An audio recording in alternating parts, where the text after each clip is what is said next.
First off, not that you're looking past anything, but there's a potential, I guess, 2 games or 2 matches in 3 days. Just see from playing in the SEC tournament and the way you guys wrapped up the season, it was like 5 and 7 days, or 5 and 8 or 9 days. Does that kind of give you an idea about quick turnarounds and things like that, if that is exactly what happens? Yeah, I think that was definitely a great test for that quick turnaround. You know, in the SEC tournament, we played a game, I think it was like a Friday, Sunday layout as well. And so I think that was good for us to realize, you know, how important recovery is after each game. But like you said, we can't move past the first game. You know, our focus is on Portland first. But yeah, quick turnarounds, we've faced it a couple times this season, so I think we're ready for that. Okay.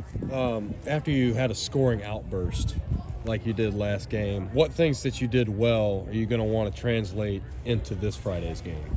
Yeah, I think last game was a great opportunity for a lot of people to, you know, get the ball in the back of the net, and it was super exciting. I think what really helped us was just our movement off the ball. You know, everyone wanted the ball, everyone was willing to move and get open in spaces, and I think that's what allowed for our creativity and opportunities in the box.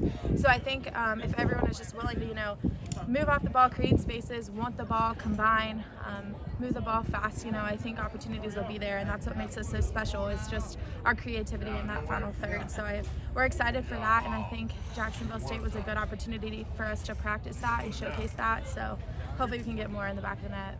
You guys maintain the pressing and hunting style of play throughout the season. What goes into an entire team just buying into that and keeping it, even going through the NCAA tournament? Yeah, it's like you hit on. It's everyone has to be bought into that pressing style. You know, if one person's late, if one person isn't on board with it, it can break it all down. So I think for us, that's what makes us so special and so unique, is our ability to press and hunt for all 90 minutes.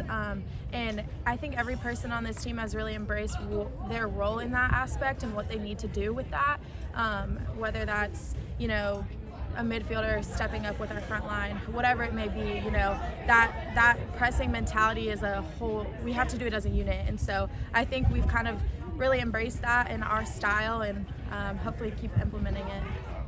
Not that it was really even a question, because of the confidence, and you know the way this team plays, but it doesn't seem like much, but a lot of times psychologically it can be a big step going from what is the regular season or SEC tournament to the NCAA tournament. The fact that it seemed like the looseness in that team was there. Again, it didn't answer a question, but it was something where it's like we are this loose group no matter what we're facing, really. Right. Yeah, no, I think that the SEC tournament was a good test to be on that big stage, and the NCAA tournament is a big stage, and you know, every game matters, and for us, being able to be in that top stage in the SEC championship final, I think gets those nerves and everything out of the way. And like we said, you know, we have to take it one game at a time, and if everyone's bought into the game at hand, you know, things will take care of itself. So I think for everyone, you know, just seeing that result in the first round and being in the top stage in the NCAA tournament and being at home was something that was huge for us, and I think every single person embraced it. And you know, for us, it's just another game. It is a big stage, and it is, you know, a big atmosphere. But for us, it's just another game. And so I think if people can have that mentality going into the game and just play like we usually do, hopefully we'll get what we want from it. Obviously, the SEC is one of the highest levels of play there is, but this team being as aggressive as it is, y'all got to have pretty good conditioning. Has there been times where you think that conditioning has helped you beat the other team? Oh, for sure. We talk about this all the time. Our summer programming that Derek, our strength coach, put us through, coming back in early July, and everyone buying into that.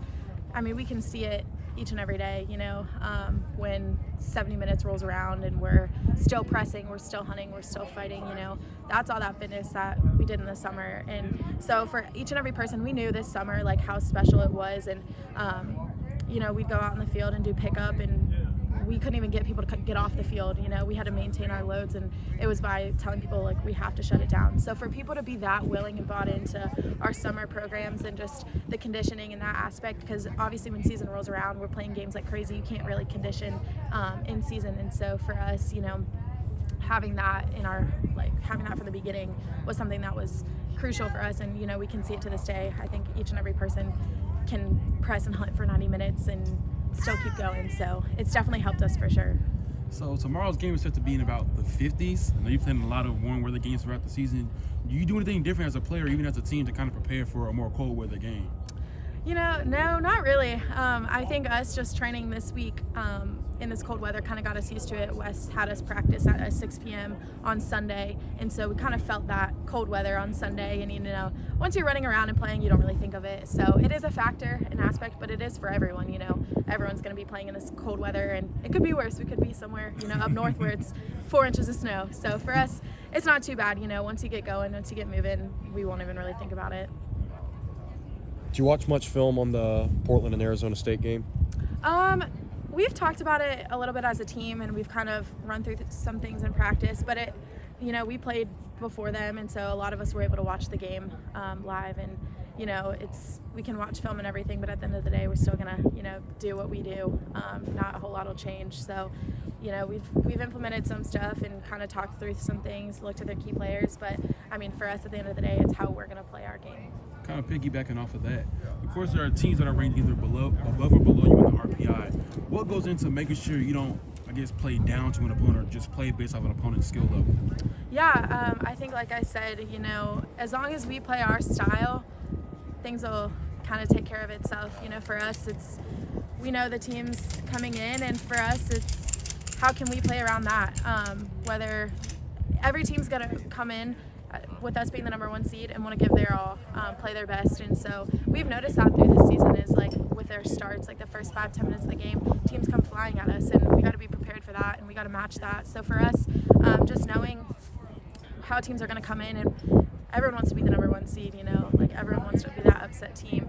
And so for us, we just got to match that intensity, and just, again, play to our style, because at the end of the day, if we take care of what we need, things will look good. So for us, it's just doing what we do best, and not kind of caving down to that. So There's been a little chaos in the bracket. How do you tune out the outside noise, whatever it may be? Yeah, I think that stuff happens every year. There's always upsets, there's always crazy results. But I think for us, we just need to focus on, again, one game at a time. It doesn't matter what goes into any of that craziness, because at the end of the day, we have to take care of our business. And so for us, we kind of talked about it as a team. We saw that stuff happen, but it doesn't change anything. And so I think the more we can just stay focused on the game ahead of us and not look ahead, is something that's big in the tournament, because a lot of games to be played, a lot of different results can happen. And so for us, as long as we take care of our business, things will be good. One last question for me.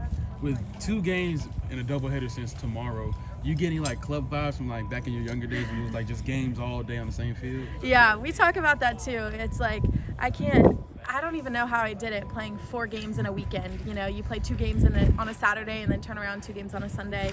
But we've all done that, and obviously we're getting older and our bodies, can't do that. But that's what's so special about being at home too, is we have all of our resources here. We're in our environment, and I think everyone's really good about taking responsibility with getting treatment, doing the recovery aspects. It's a professional environment that we have to kind of utilize, and for us, I think we're really good about that, because, again, like you said, it's a quick turnaround, and these high, heavy, intense games, we need everyone. And so I think that's also what's special about our team, is we have the depth too. So it helps kind of get people rest and recovery, and helps kind of take some load off people. And so I think for us, having that and that quick turnaround is something that we're going to really need to take advantage of.